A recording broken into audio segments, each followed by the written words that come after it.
Oh, you found the bullet, huh? They got me mobbing like I'm loped and ready to get my slug on.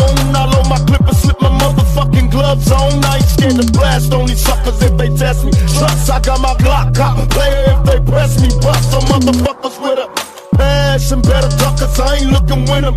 Blasting, I'm a nut and drinking Hennessy and getting high on the lookout for my enemies. Don't wanna die, tell me why, cause the stress getting major. A $1.50 across the face with my razor. What can I do but be a thug until I'm dead and gone? I keep my brain on the game and stay headstrong. I'm good, bro. How are you? You alright, yeah? Yeah, not too bad, man. Obviously, I've got so much to ask you, you know, but first things first, how's it been going since the lockdown, you know? You know what? It's been alright, you know. At the start of the lockdown, when pretty much everyone was at home, it was quite hard, you know. Couldn't really do much. The only thing I could do was a few runs here and there, do a few workouts here and there. But yeah, man, I think now the lockdown's eased up a bit, and you know, I'm getting more work in and stuff and doing more like just with other people and stuff. So yeah, we're all good now.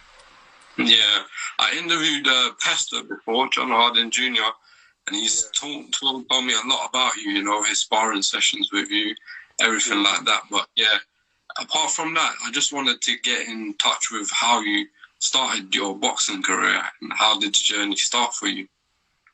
Well, for me, I started when I was young, so I was about 8 years old at the time. I had two older brothers who are very good in the game, of course, so they're boxers. They were boxers, now they're retired. But yeah, they started off, and then I come in and just started doing my thing, and you know, they led me onto a good path, and yeah, I started winning national titles and whatnot. And how was your amateur career? Because I know you fought a lot of good opponents as well. How was your amateur career? Yeah, you know what? My amateur career was good, man. I fought a lot of good names that are in the pros at the moment as well. I had been around a lot of good pros, that a lot of guys, amateur guys that are in the pros now and that are world champions. So, man, it was a good career, and I'm quite happy with my amateur career. I know I got to the highest level as an amateur, so I'm just trying to do that as a pro now. Definitely, man. How many amateur career bouts did you have, Chris? I had 90 fights. I had 90 and I won 72 out of them, so that's really kind of alright still, yeah. But still, in terms of your professional career, how do you think it's gone so far? It's been a start and stop, to be honest, but I think now we're on our way to, you know, to good things and bigger and better things. So obviously we still got the title fight with Luther Clay happening. So yeah, we're on the roll now, and once we get that title, that's it, man. The only way is up. Definitely, man. I heard you're signed to Dylan White. So how did that come about?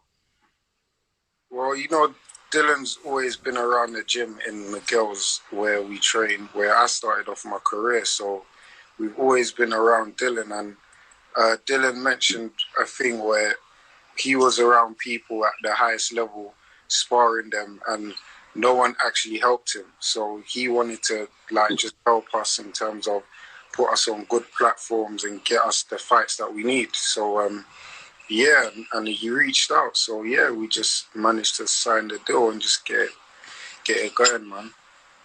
Yeah. So the people that don't know what weight you're fighting at, what weight are you fighting at the moment? I'm a welterweight right now. You're a welterweight right now. So you know, in terms of British fighters, you know, there's sort of like Conor Benn. I know you're looking for that fight. You know, you've called him out a few times. When do you think that fight's going to happen?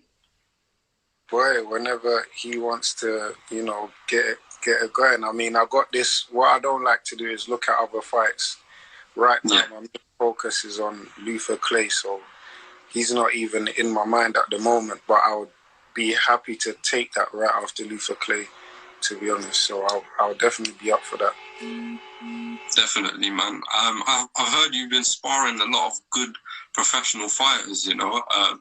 What's it like sparring the likes of Josh Taylor and, Chris Eubank Jr.? I mean, with Josh Taylor, you know what he brings, and he can punch. He's very, very fast on his feet. He's got fast hands, so you have to be smart when you get in with the top guys. So that's always good work with me and him. And obviously, the likes of Chris Eubank Jr., he doesn't care what kind of weight I am. He just wants to take my head off. So for me, with Chris Eubank, I just like to be smart and just focus on my boxing. I don't really want to get into a war with him because he's bigger than me anyway. So it's about also being smart once again. Definitely. What I was going to touch on a bit more is, the tendency that you take on bigger fighters. And like, you're a welterweight. And I used to watch this program on Dylan White's channel called Smoke Sundays. Yeah. And I watched you spar with a bigger guy, a light heavyweight in terms of Mad Frank Sam or something? I can't remember his name. Bear with me. Breezy McBones. Yeah. He was a light heavyweight and he was so bigger than you. And like, it just sort of, made me feel like you're very talented because you went in there and the guy's got a huge, big size advantage compared to you. How did you deal with that? It's really, really good that your skills are paying off. What do you work on? You know what? We just do a lot of drills in the gym, and like I said, we've been doing these drills for a long time, and the more drills we do, the better. So we just work on things as usual. And like I said, drills are the way to make you improve. So the more drills you do in the gym, the better you become. Yeah, definitely, man. In your second fight, I think it was your third or second fight where you contacted Chris Eubank Jr. And basically you were going in to spar with him, but then at the same time you managed to get onto his undercard. Yeah. So how did that happen? We had good connections with people from ITV, so we had guys like John Wish. We had him on the phone, and he was like, "Yeah, he would definitely like to get me on the show." So that's how it started, and then from there we managed to spar, and then ever since then, the other 2 fights he's had on ITV I've been on. So yeah, it was just about who you know, to be honest. Yeah, no, definitely, because it's really good exposure for you, especially because you're up and coming. What are you looking to do in terms of the welterweight division? Do you think there's going to be a chance where we see you maybe in with Danny Garcia, Terrence Crawford, Errol Spence? I don't think for me, I just know that's where I'm supposed to be. I just know that's where I'm going to get to, and that's my aim. There's no other aim than to get to the top. So once I'm there, that's when I'm calling for these boys, and they're going to know who I am. Give it about a year or 2. Yeah. What are you looking to achieve in terms of your goals, Chris Kongo? I'm looking to dominate the welterweight division, then move up, hopefully to 154 pounds, then probably go even to middleweight. So I'm trying to be a multi-world champion, man. Trying to just go on to win world titles in different weight classes. Yeah, definitely, man. How do you think your career's gone so far, though? You're undefeated. Has it gone the way you've expected it to go? Like I said, I think it's been a start and stop situation at the moment. Obviously, my career started off was booming. We just needed the platform and stuff to get on and actually showcase my skills, which hasn't been the case. But since I signed to Dylan White now, he's put me on the platform, and look, straight away I've got a title shot. So yeah, we'll be ready to go, man. Definitely. Definitely, man. In terms of your next fight, when we looking to see you get back into the ring, Chris? Hopefully it's more of July, to be honest. There ain't a certified date yet, but I'm saying early or mid-July is the time that I will be back in the ring, surely. Yeah, do you think the fighting without the audience will, affect anyone's performance, or you're all right with fighting behind closed doors? I'm all right with fighting behind closed doors. I don't see it as a big problem to me. I've been to international tournaments before where I've been like the second bout on and there's like 5 people in the crowd, which is basically no one. So I've done it before, and all I got to do is visualize the moment and just pretend that people are there. So once I'm in the zone, that's it, man. I'm good to go. Definitely, man. Another opponent that comes to mind, which you faced in the amateurs, was Josh Kelly. And I think you were in final, was it? A final with Josh Kelly? National finals. How did that fight go? Like, obviously, because I was doing a bit of research into you, I had to just look out for that fight, Yeah. So how did it go? What went wrong, do you think? I think for me, it was more of I think because it was in his backyard, I couldn't have lost one round. And yeah, I think the first round was very close. So my coach, being honest, he said, let's put it as you lost that first round. So the second round, I went out there and I beat in the second round. And the third round, I should have stuck to what I was doing, but I find myself chasing a fight, and the crowd was more on his side and stuff. So it is what it is, man. That was a learning experience, and what that done was that elevated me to get onto the GB squad. So without that fight, that was probably the most exciting fight of the night in the ABA finals, and a lot of people did say that was probably the best fight of the night. So I mean, at the end of the day, taking the L is all part of the success route, and I'm looking to have that fight again as a pro, because I know that I'll beat him over the 12-round scale, and if it don't get to 12 rounds, I'm definitely gonna knock him out. Definitely, man. I agree with you, Chris. Apparently, he's not doing as good in the professionals as he was in the amateurs. 100%. So, I think, you definitely got the skills, the punching power to definitely catch him off guard this time and make that, loss into a win eventually, 100%. Yeah, in terms of the welterweight division, how long are you looking to campaign there until you win like a world title or something? Yeah, definitely. I'm looking to go all the way. Right now, even though I'm still big at the weight, I feel like I can still make it quite comfortably. I don't really struggle too much. And the main thing is working really hard, man. I make sure I push myself to the limit every day in the gym. Every single day I'm in the gym, I push myself to the limit. I make sure I'm hydrated. I make sure I'm eating well. And that's how you get the weight down. You struggle when you're not eating and when you're not drinking loads of water. That's when it becomes a struggle. But when you're eating good and you're drinking loads of water and you got loads of energy in you, the weight would fly off, So I look at it the opposite. I look at it as doing it the right way is the main thing. Definitely, man. Another thing I wanted to touch on was your nickname, Too Slick. Sounds like a really good nickname. So how comes you came up with that sort of nickname for yourself? I think that came up in the amateurs, man. I went to I boxed against the army. I think it was 2010. Yeah. Well, it's 10 years ago. I boxed against the army. It was London versus army. And it was actually the supporters that came up with the name, and they was actually chanting it and stuff. When they said it was a dinner show, there was loads of people that were drinking and stuff. So, it was exciting, and ever since then we stuck with it, man. Definitely, man. How would you describe your fighting style, Chris? Because I know you're a really explosive fighter.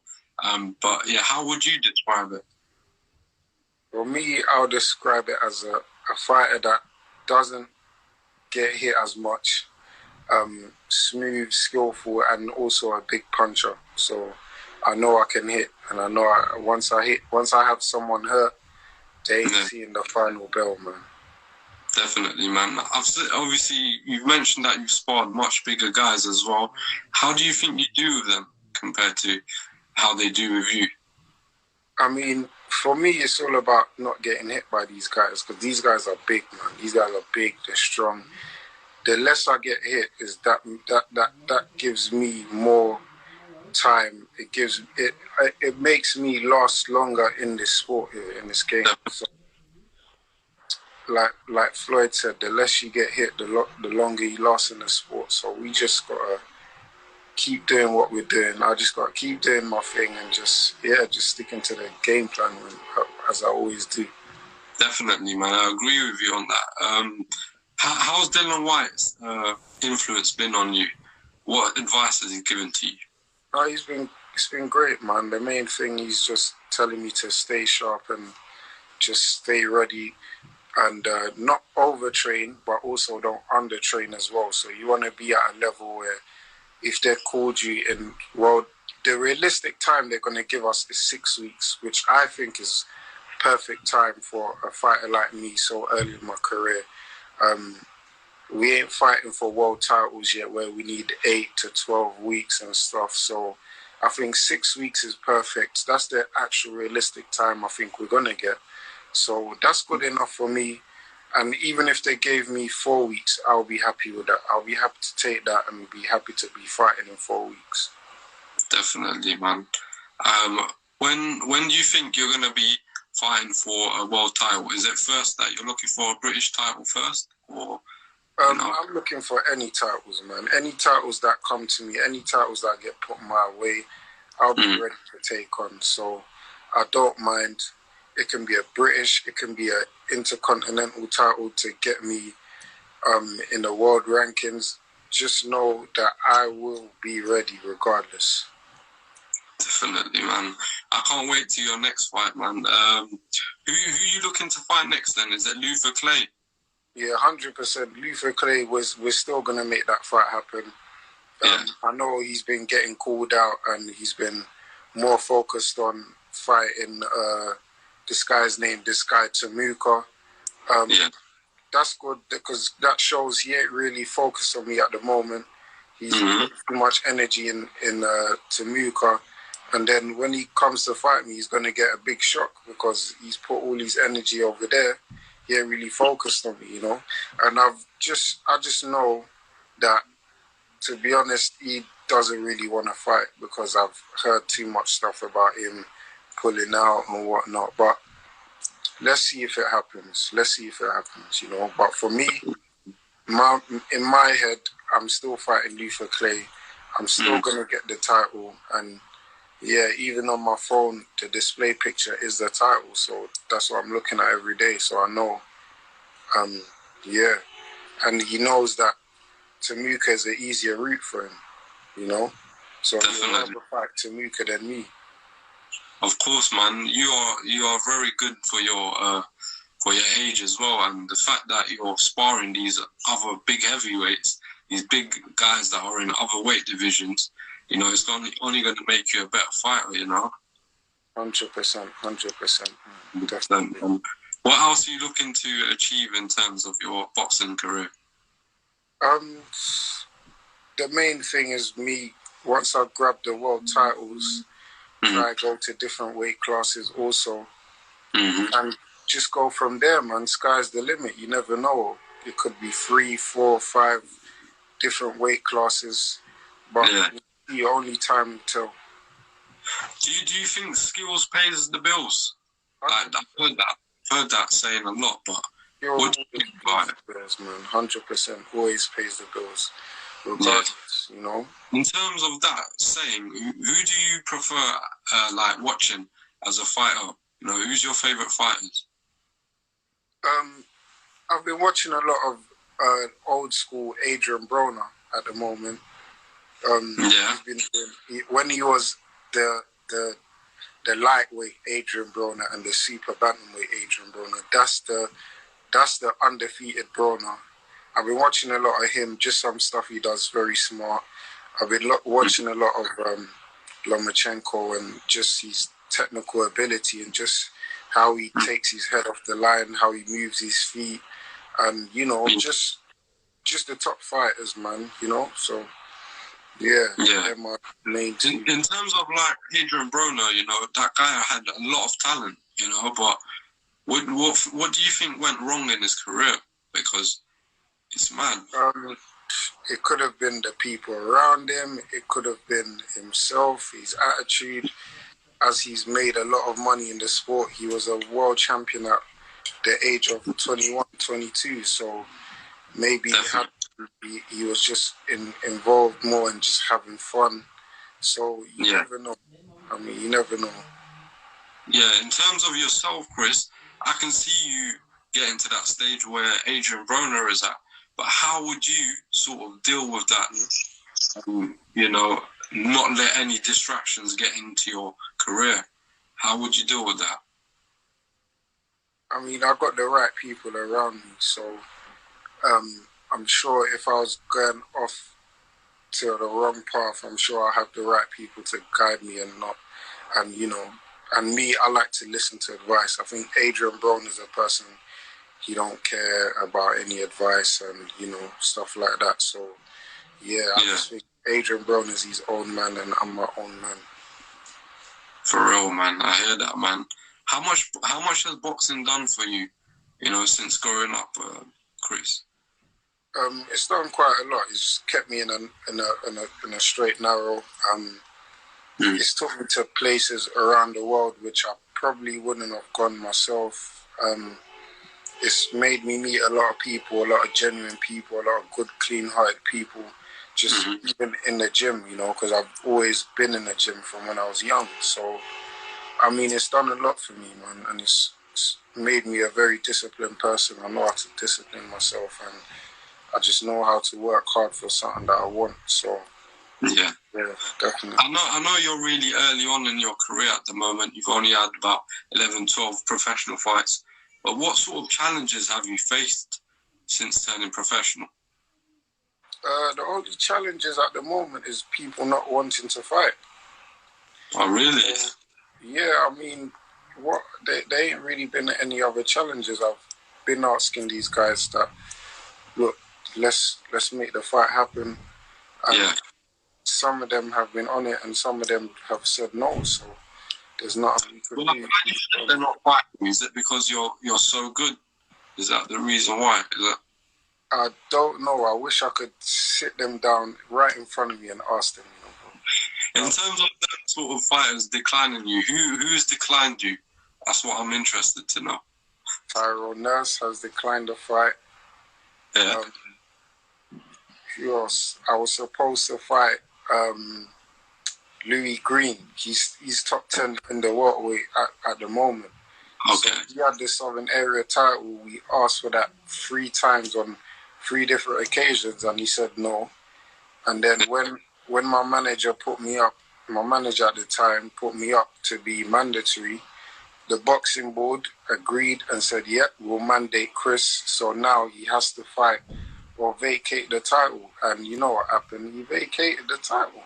So it's crazy, man. You just don't do them things, man. You know what I mean? Definitely, man. In terms of the welterweight division, Chris, who do you feel is at the top of the welterweights at the moment? Some guy, Chris Kongo, you know. For real? Nah, I understand. I'm the best, man. But apart from that, if you want to put the people that are at the top right now, I believe Terence Crawford, Errol Spence at the moment, people like, what's this guy's name? Sean Porter, Danny Garcia, they're the top guys right now. Yeah, but in terms of I mean Chris Eubank, sorry, my bad. I mean Errol Spence Jr. And Terence Crawford, who do you feel was going to win that fight, you know, because they're talking about that fight all the time? Bear with me as we get Chris back on.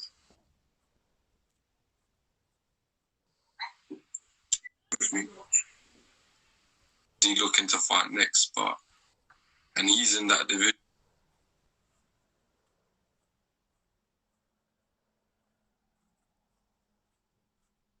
Let me try and get Chris back on, man.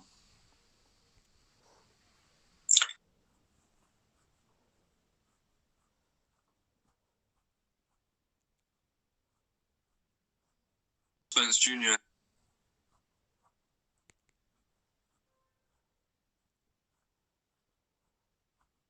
and Terence Crawford?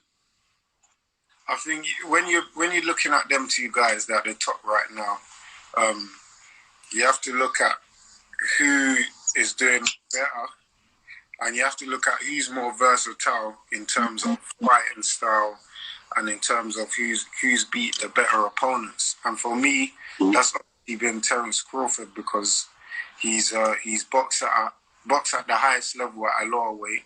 He's come up and he's beat a current world champion in what's the guy's name from Australia? The guy from Australia, I can't remember his name. Jeff Horn. He's beat Jeff Horn, and he's come and he's calling for everyone, you know. So, I mean, for me, Terence Crawford's the more versatile fighter. You can go southpaw, orthodox, and yeah, I think he's the main one still. Definitely, man. What in terms of your opponents that you're looking to fight next as well then? It's just Luther Clay? For now, it's just Luther Clay. I don't want to really focus on anyone else. I'm going to go for Luther. Once I get the title, and if he still wants to fight first, if he still wants to fight, then we're on. And once I get the title, we're moving on to bigger and better things, man. Yeah. How's sparring with Harding Jr. as well? How's that going? How's sparring with you? John Harding Jr., because he's always mentioned that you give him the toughest spars ever, you know? Yeah, like I said, we always go at it, man. Me and John, we always push ourselves to the limit, and we give that kind of spar that, listen, if it gets hard and it gets tough in the ring, you just got to put yourself up there, man. So, yeah. It's just one of them ones, man. We always go at it in sparring. Yeah. So how often are you training at the moment then? Obviously, this virus, has it affected you mentally, you know, because it's affected a lot of fighters mentally? Yeah, but it's put me back in a position where I've been able to do what I need to do. Yeah, like I said, I've been training at least 4 times a week, so you don't want to do too much, you know. And 4 times a week is good with at least one sparring session. I think last week I done 12 rounds sparring, so I'm in a good place, you know. For me to do 12 rounds, I'm in a good place in terms of fitness. And yeah. How's training with your trainer, Jimmy Mack? You know, I've heard he's trained the likes of James DeGale. You know, has he been helping a lot? How's that training going well? Yeah, 100%. It's been going well. At the moment, we've been apart for a while just because of the virus. And Jim's quite old, so he's being cautious of, you know, where he's going and stuff. And yeah, I think right now, when the time comes for us to reunite back in the gym, we will do that, definitely. Definitely. In terms of you not sparring at the moment, what have you been doing instead of not sparring then? No, I've been sparring. I've still been getting the rounds in. That's the thing. So I've still been getting the rounds in, regardless whether it's in a gym privately or if it's in the park, wherever it is. As long as I can get some good rounds in, I'm all right, man. You know? Definitely, man. You know, I'm really looking forward to seeing you fight next. So is it definitely going to be in July? Definitely going to be in July. It's looking like it's going to be at the Matchroom office. And yeah, I can't wait myself. Definitely. Has this coronavirus been financially, you know, daunting on you? Because obviously, you know, is boxing like your main income? Yeah, I mean, it's probably not just me, but loads of fighters, man. Think about, there was a whole card of fighters ready to fight on the 28th of March. Yeah. Fighters like even Dylan White headlining in May. So it's been a big impact on us fighters financially. So yeah, 100%, man. Yeah, but do you think business-wise, you're going to get paid paid a decent amount fighting behind closed doors, or will you have to take a little bit of a pay cut? I'm not too sure. That's one thing I would like to ask my manager and see how that goes. But I believe if Sky really want to get fights going, I'm sure they will obviously take a L to win in the long run. So definitely. Well, that's a good mentality to have. You know, in terms of what you're looking to achieve, if I asked you where do you want to see yourself in the next 2-3 years' time, what would you say? Where would you want to be? World level, guaranteed, man, guaranteed. I want to rise up to the top quickly. I'm trying to get the title fights in. I'm trying to get the fights that's going to put me at high rankings in whatever world organizations. I'll be ready to go in there and just do what I need to do. Yeah, no, for real, man. In terms of your best pound for pound top 5 fighters at the moment, apart from yourself, you know, you're number one. Where would you rank the other 4? Who would you rank the other 4? I'd rank Lomachenko up there. Yeah. I'd rank Dillian White up there. I would rank Terence Crawford up there. And definitely Canelo Alvarez. So, yeah, you know what it is? Canelo is one of my favourite fighters. There's a big fight looking to happen with Billy Joe Saunders. Yeah. What do you think of that fight? What was your prediction on that fight? I think Billy Joe Saunders has the skills to do him, but does he have the power to hold him off? Has he got what it takes to, you know, stop Canelo from coming forward? Because Canelo's been bullying everyone lately, you know. He's been putting people back, and he knocked out a light heavyweight. So it's pretty crazy, but I don't know. We'll only have to see. But skills pays the bills, man. Skills pays the bills. So we'll see how it goes. Definitely, man. It's a very intriguing fight, man. What about the Smoke Sundays? Are you looking to do anything when you get back into the gym with that being done? I'm looking to help the guys that's coming there. I'm not looking to take part anymore. I think my time is done. No one else is calling me out, so I'm good, man. I'll just sit on the bench for now. Yeah. For real, man. No, man, you're very talented, Chris, man, and I just want to thank you for coming on to the live today and giving me an interview, because I think you're definitely going to be a world champion in the making, you know? Is there anything else you'd like to tell the fans before we wrap up the interview? Not much. Just is there anything you want to tell the fans? Thank you for supporting. Keep supporting, and yeah, man, we're going all the way to the top, no doubt. 100%. Where can we get tickets as well? Is it from you personally? Tickets will probably be on my website. Obviously, once shows get back into back into crowds and stuff. But for now, everything's behind closed doors. Yeah, everyone get behind Chris Kongo, the next world champion in the welterweight division. He's coming there soon, bro. He's coming to take everything. But yeah, thank you, Chris, and I look to, keep up with you and speak to you soon, yeah?